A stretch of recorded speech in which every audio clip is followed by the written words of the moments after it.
Good morning, and thank you, Gary Lynn, for that. I don't even know how to say it this morning because he hit me at a place there with this unbound that really speaks to the topic of the day of embracing contradictions. So, first and foremost, I want to say good morning and welcome everyone to CSL Denver, a place, a space, and a face of love, a spiritual community teaching ancient principles and utilizing ancient wisdom to empower our lives and the lives of others.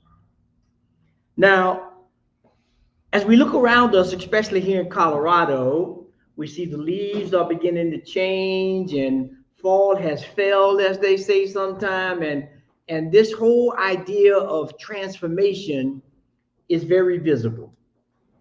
Very visible. There's that point where we go from one season to another and you hardly notice. You go to sleep one night and you wake up and something else has happened.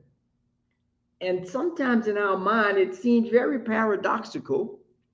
How did that happen? The tree was green last night. I'm sure of it. I'm sure of it. I even took a picture. And this morning, it's become yellow. So when we begin to look at this idea of embracing contradictions or embracing challenges, the first thing that I think is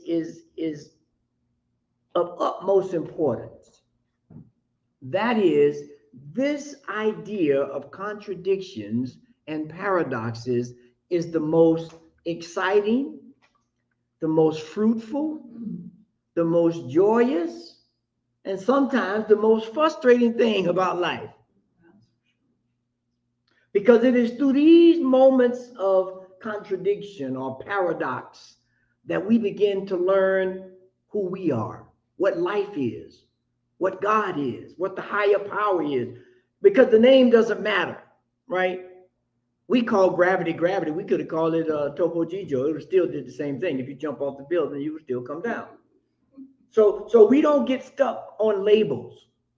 We use them to make the colloquial conversation easy, but it's the principle behind these things that we really have to dive into and get an understanding of, and enact them in our lives so that we begin to live life fully.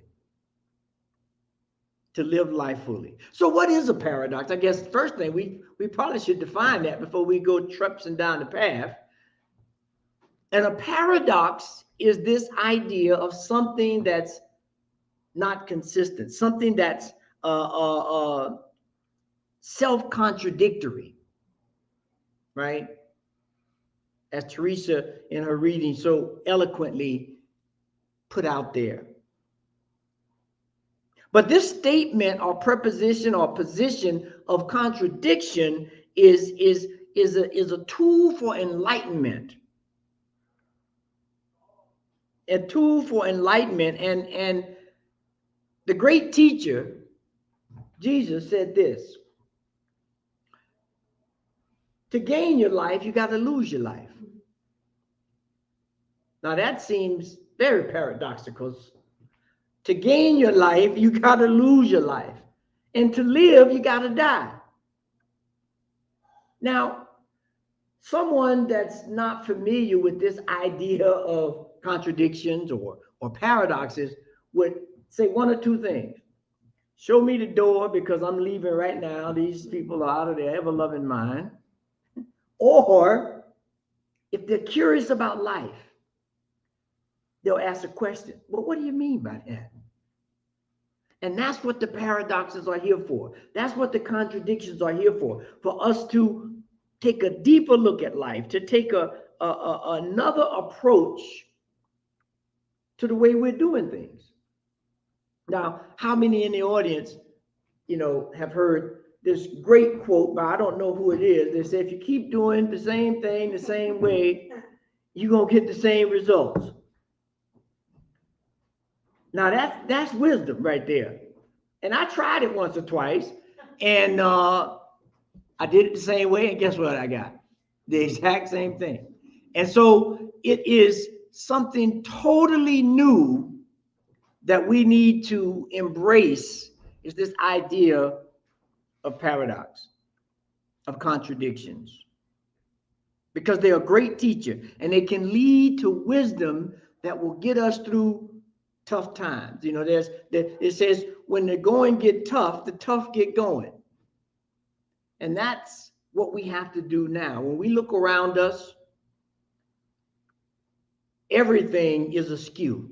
I'm using a nice word to describe it. I'm going to say it's askew. The weather is askew.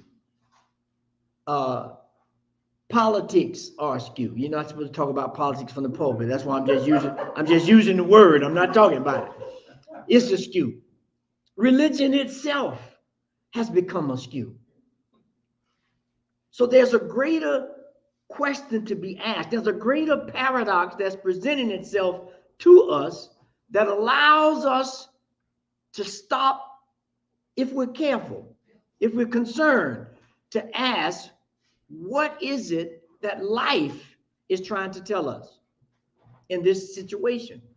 I don't know if some of you saw the news yesterday or day before yesterday about the flood in New York City. The subway flooded. I mean, not kind of flooded, it really flooded. Right? Now, and it said they got enough rain in one day that was something equivalent to a couple of months or something. It was paradoxical to me. I couldn't even understand that. But one thing it's going to do, it's going to require each of us to ask questions, to contemplate, and to lean on two things a little bit more. That's faith and works. Now, the Bible lays these two things out in contradiction, right? Because we have the one verse in Romans 3:28, it says this: a person is justified by faith apart from the works of the law. Meaning, you got to have faith when you do something. You can't think it's going to get, you got to have, faith is different from belief. Because I believe something will happen, well, it may not happen. But if I have faith, that's a more strong footing. It's because we move from hope to belief to faith. And after we've dealt with faith for a while, we step into a knowing. I don't have to have faith that gravity is working. I know it's working. That's why I don't climb on the top of this building and jump off. But once I get to the place of knowing, now that opens up a whole new world. So I have to go back and start hoping. So that's what the Wright brothers did when they came up with the first plane. They understood gravity, but they was hoping that they could, step into this law of aerodynamics and supersede it for a little while.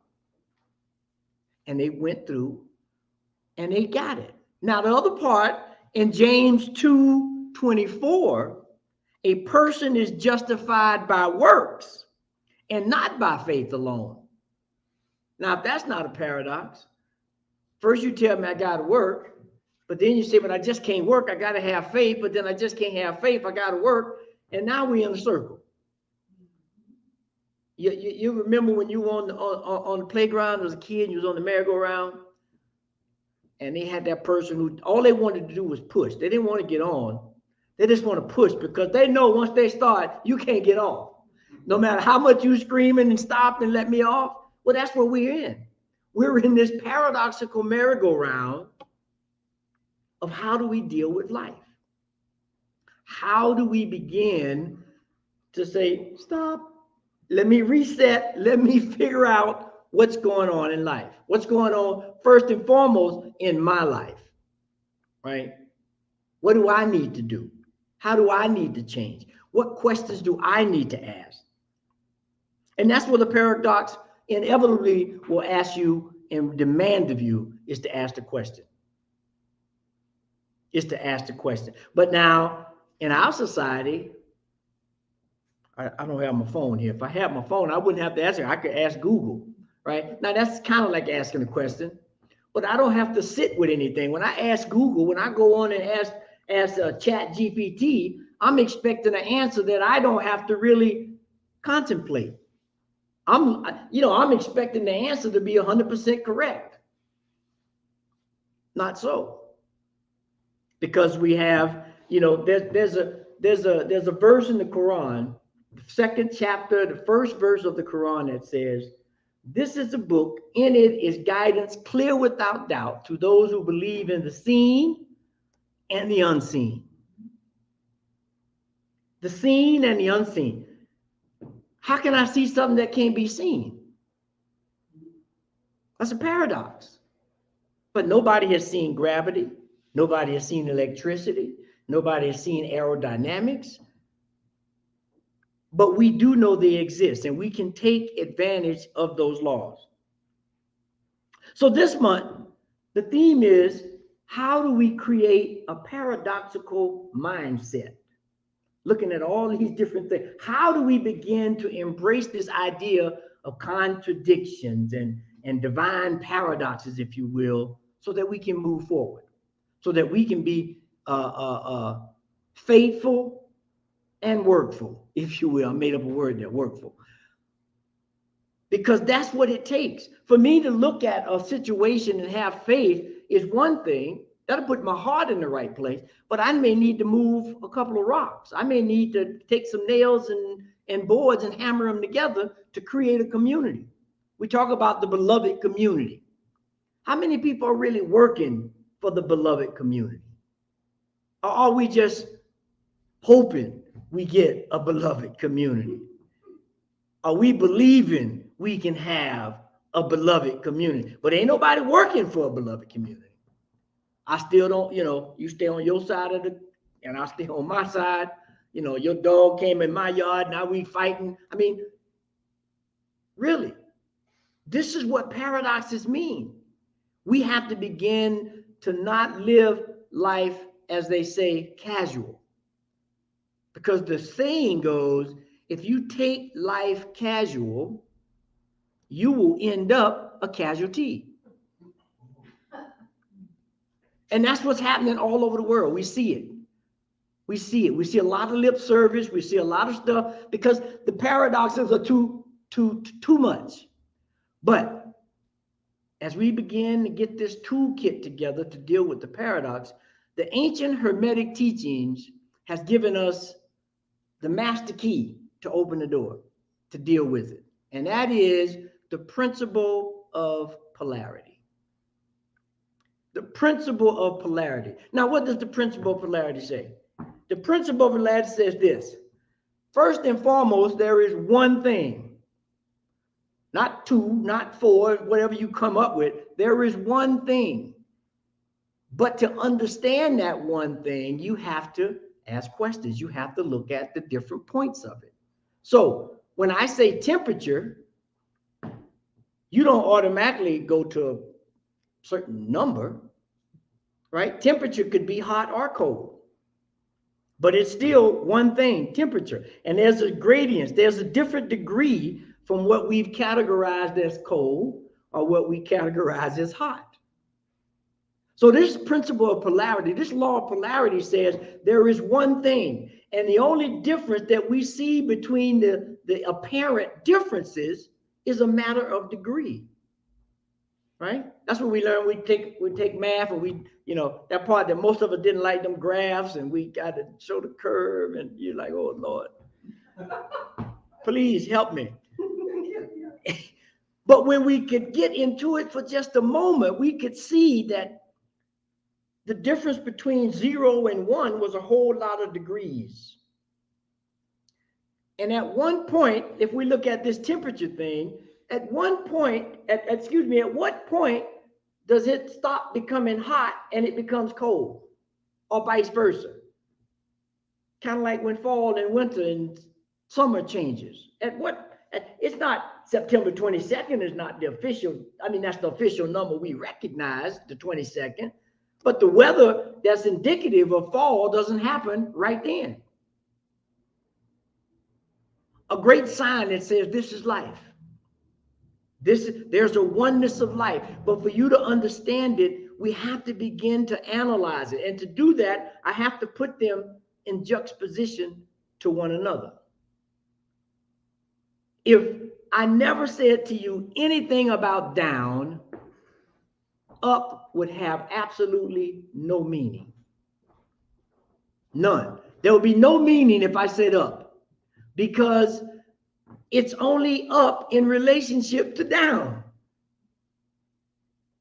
So that's what we have to begin to look at life. We have to begin to look at this polarity of life and not look for so much absolutism. So if I can get that first slide, this is something that Ernest Holmes says. The riddle of the universe is a paradox. The question is its own answer. For the mind that asks the question is also of the mind that answers it. Now, boy, that seems like a whole big mess right there. I'm asking the question from this mind, but the answer to the question is also in the mind. Because there's one thing, we have to bridge the gap. We have to figure out what those degrees are that we're dealing with, that we're working with. And so when we begin to understand this law of paradox, we begin to reconcile those differences. So I can reconcile the difference between hot and cold and just say, there is the temperature gradient today. I'm sounding like a weatherman. There's a temperature gradient today, and you might want to wear a raincoat.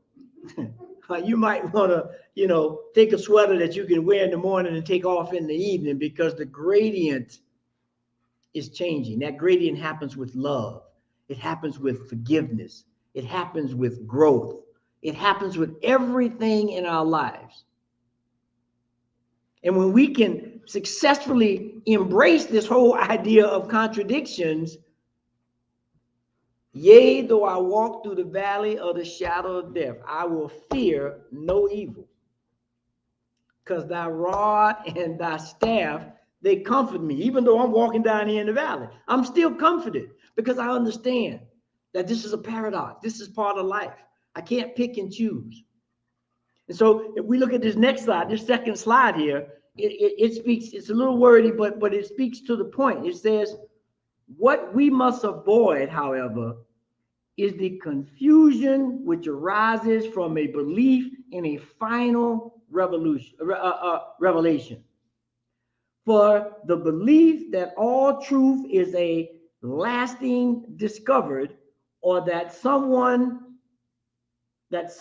person, or someone system of thought has delivered the last word, there are no finalities in any science, in any philosophy, or any religion. None. And so what did our founder says, he coined all that down into a nice little phrase: be open at the top. All of that gets coined down to be open at the top. Be open to new insights. Be open to new lessons. We're still discovering. Just the other day, they had, forget the name of it, the rocket ship that came by and dropped off a sample of the rocks it took from an asteroid and kept on going to go get some more. We never had that before. We've never had any asteroid dust that came from very close to the creation of this universe. But imagine someone just said what they said: the earth is flat. We don't need to look at anything else. Imagine all of the comforts and joys of life that you have right now that you would not have if we stopped and took a finality of what the world is now, not looking at the contradictions, not looking at the paradoxes. So when we do this, we begin to step into a life that is full. So let's embrace these contradictions. And to do that, I want to give you 3 tools that makes it like a Swiss Army knife. Everybody knows a Swiss Army knife, right? You get that Swiss Army knife, you got the spoon on it, and you got the wrench, and you got the screwdriver, and you got in that one toolkit, you got multiple things to help you navigate if you get in a situation where you can't really understand what's going on. So we embark on this journey of life of transformation, and I'm going to ask a primitive question. How many people think that they are not transforming? See, I knew I was going to get that answer. Yes, everybody is transforming. Just think about it. As used to say, my uncle would always tell me, because I was born premature and I was in the incubator, and he used to make me cry. I'm ashamed to say it now. He said, "Boy, your head was so big it looked like a football, and you could fit in a coffee cup." He said, I told your daddy. He said, "Man, you ain't gonna even bring that mess home right there. That thing it's not gonna make it." But the point that he helped me understand was, if you have a will to live, if you have a inkling to move through contradictions, life is a wonderful journey. And so here are 3 tools. The first one is to examine your assumptions. Examine your assumptions. What are you assuming when you wake up every morning? The weather's going to be hot, weather's going to be cold, I'm going to have food, I'm not going to have food, my job's going to be there, my job's not going to be there. What assumptions are you making? If I can get this next slide, it kind of speaks to this. Question everything, even if it represents generations of conventional wisdom. What are your assumptions? So you got to examine your assumptions all the time. Ask the question. Ask the question. And then when you get to that point of asking the question, now here's the kicker. What is the premise and what is the context from which you are asking it? Now I'm going to step back and break that down. So, because when we look at the premise of something, we're basically looking at the foundation of it, right? And we saw in that other slide, it talked about if we take the finality of things, whether it's a science or a philosophy or religion, we kind of get locked into it, or we get locked into that framework, right? Which speaks to the context. The context is the framework, right? So we have a foundation and we have a context, right? I can tear this whole building down on the inside. As long as the foundation's good, I can redo the rooms, I can set up new windows. So when we are looking to understand this toolkit, the first thing, sometimes we have to expand the foundation. Not big enough, if I'm in a zone where I can't make it any bigger going up, I got to go out. So I got to get a bigger foundation. I love going to saunas. I don't have one in my house. To get one, I got to change the context of my house. Something got to go away for that sauna to come in there. And this is how we begin to live life, as they say, 100%. Live it out loud, as we were talking last month. What are your assumptions? This next one is difficult because it makes us go beyond this. Carl Jung says this: the paradox is one of the most valued spiritual possessions. Only the paradox comes anywhere near the comprehending the fullness of life.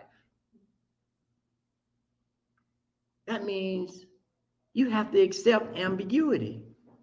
That's the second key. You have to accept ambiguity. Everything is not going to be crystal clear. Everything is not going to be laid out in a silver platter. Now, with modern technology, we get fooled. We think it's right there at the blink of an eye, at the push of a button, at the ask of Google to bring you something forward. But there's always ambiguity, and you have to begin to accept that. Because if you don't, that means we're going to get stuck back in that locked foundation of how we live life. Think about if you were still living the foundation that you had at 8 years old right now. that would be something that is just unconceivable as an adult. Now, if you're 8, that's still good, right? But if you're not 8 anymore, living your life from a foundation of 8ness, if you will, would be a mess. So again, that's the nature of the universe, is ambiguity. We like to think we live in this world of black and white, but we don't. It's 1,000 shades of gray. And when we ourselves, or when we find someone we know that lives in that black and white situation, oftentimes, not all the time, oftentimes life becomes a real struggle because they can't navigate. They can't move. They can't laugh. They can't have joy because they're in this one little box. It's one little box.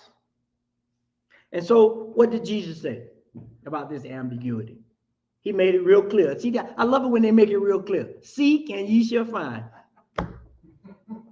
I mean, real simple. Seek and ye shall find. Which means if you want to find yourself, you got to seek yourself. That's a contradiction. To find yourself, you have to seek yourself. And sometimes they say, look, the easiest way to do that is to go hide yourself somewhere. Just hide yourself so now you can go look and find yourself. Meaning you have to give it all up. You have to let go of what assumptions and the ambiguities have to flow in of who you are, what you think you are, so that you can find your real self. Not the self that go to work, not the self that has a relationship, not the self that go to the parties or to the movies. That's a part of it. That's an aspect. We're talking about these degrees of the one thing. But what we really want to know is the one thing.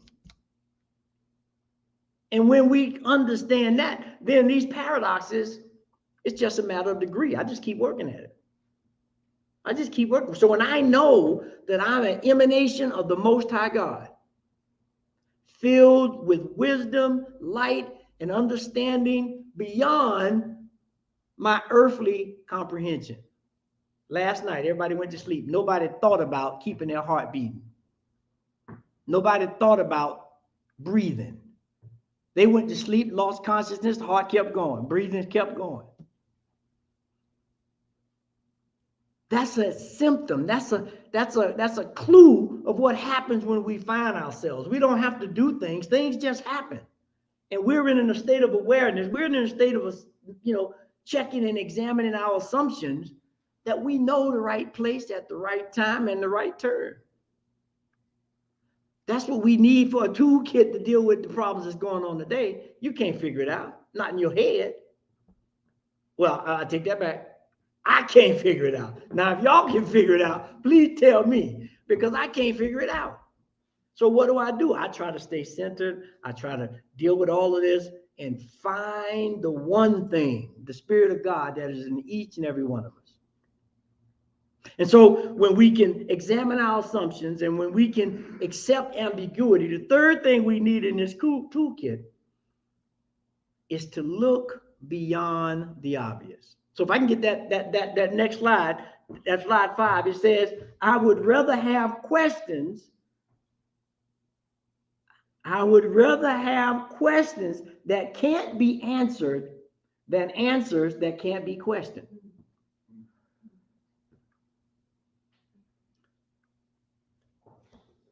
I don't want to be in this place to where I know everything.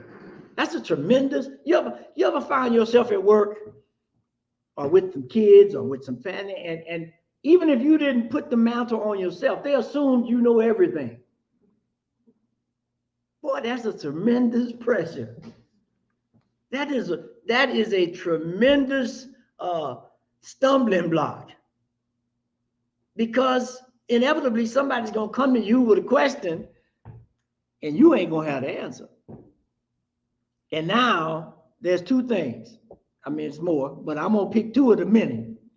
You're going to say blah, blah, blah, blah, blah, because you're making it up and you have no idea what you're saying.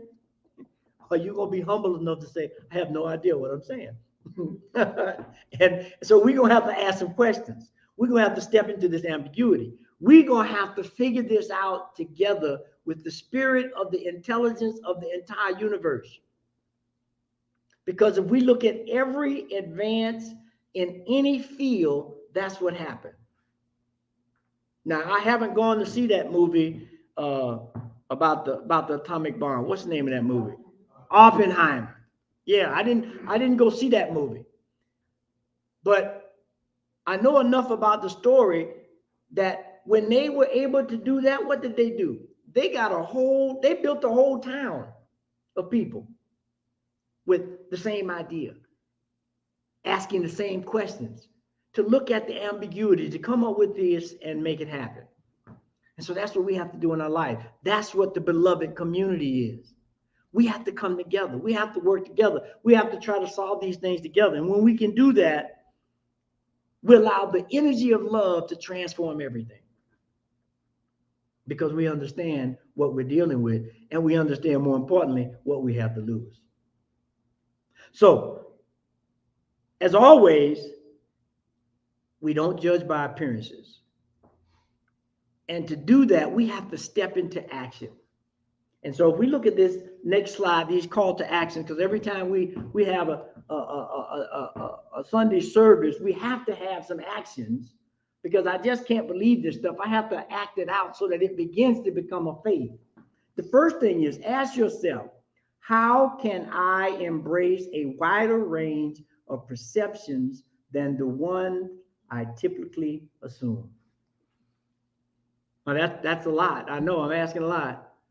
But we got to start somewhere. And then the second thing is, find a topic you don't quite understand or agree with, and find someone to engage in dialogue about it. Key word there, dialogue. Not argue, not try to prove your point, not try to make them wrong, but have a dialogue to exchange from two different perspectives on the same thing. Because that's what it's going to take for us to get out of the mess that we're in. And so when we can do that, we step into this closing statement. Paradox invites us to embrace the mysteries of our life with humility and awe. It reminds us that our journey of faith is not a straight path, but a beautiful tapestry of contradictions that leads us closer to God. As we grapple with the paradoxes of life, of God, the presence and the absence, the interplay of grace and work, and the strength found in weakness, may we find the solace it knows that faith is what we build our tabernacle on, our church on, our mosque on. Because we understand that the divine mysteries of life will unfold in due time and in due season. Let us pray. Heavenly Father, Mother God, that dual aspect of life, that one cannot happen without the other. We understand that the intelligence of the universe is vast, it's wide, it's more than we ever can imagine in our physical state of mind. But as we embrace paradoxes, as we step into these contradictions, that grace of insight allows us to see more and more, which allows us to be more and more. And so I know that to be true for each and every one of us in this room, for anyone that may be listening online, and for those who may listen to this tape recording later. Because we understand that if we fully embrace the divine wisdom of the universe with questions, there's no way to lose. The answers will be provided. And so I declare right here that each and every one of us are waking up this moment to be better than we were the last moment, to embrace an idea that God is always with us, that the answers are always within the mind that asked it. And when I can allow the Spirit to move through me, to awaken me, to encounter different relationships and people and places and situations, I blossom like a flower in the sun. And so it is for that I give thanks. I give thanks for this opportunity to live this life, to experience this life, and to grow immensely as I begin to open up, to drop my assumptions, to ask the questions, and to look beyond the obvious. Because we know that there's only one thing, and that is God having its way. And so it is in that understanding that I release this prayer into a law that is infallible, that is always working, that is always providing what it needs to make itself known and to make itself acceptable. And so with that, I release, I let go, and I know that it is so, and so it is. Amen.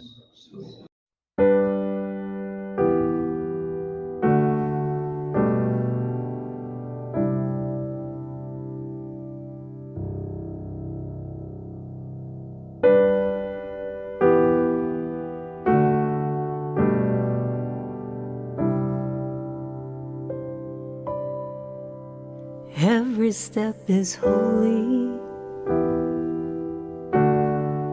Every breath is life. Every moment precious when held up to the light. Every heart connected, each the face of God.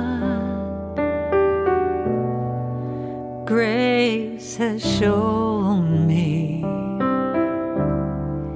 every step is holy.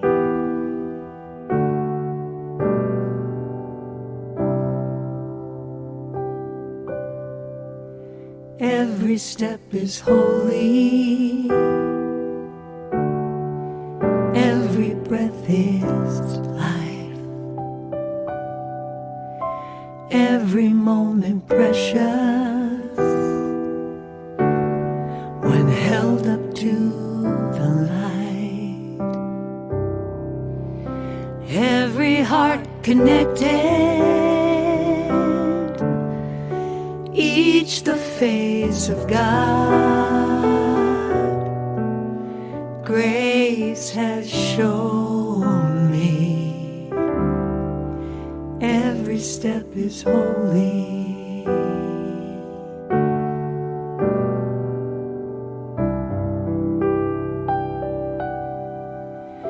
Every step is holy. Every breath is life. Every moment precious when held up to the light.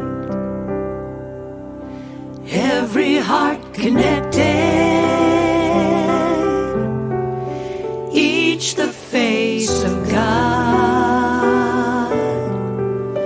Grace has shown me every step is holy.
Every step is holy.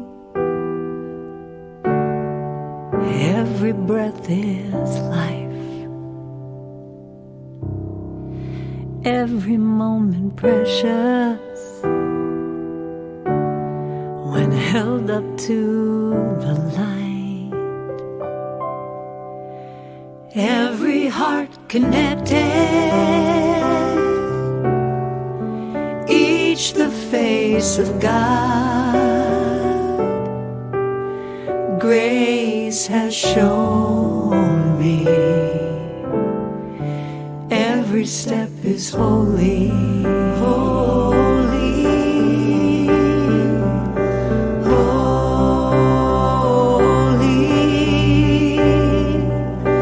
holy,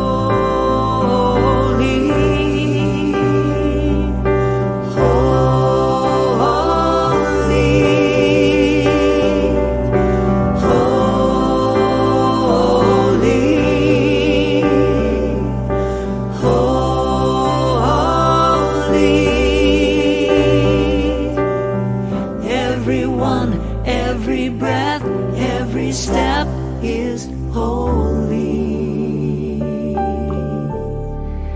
Every step is holy. Every step is holy.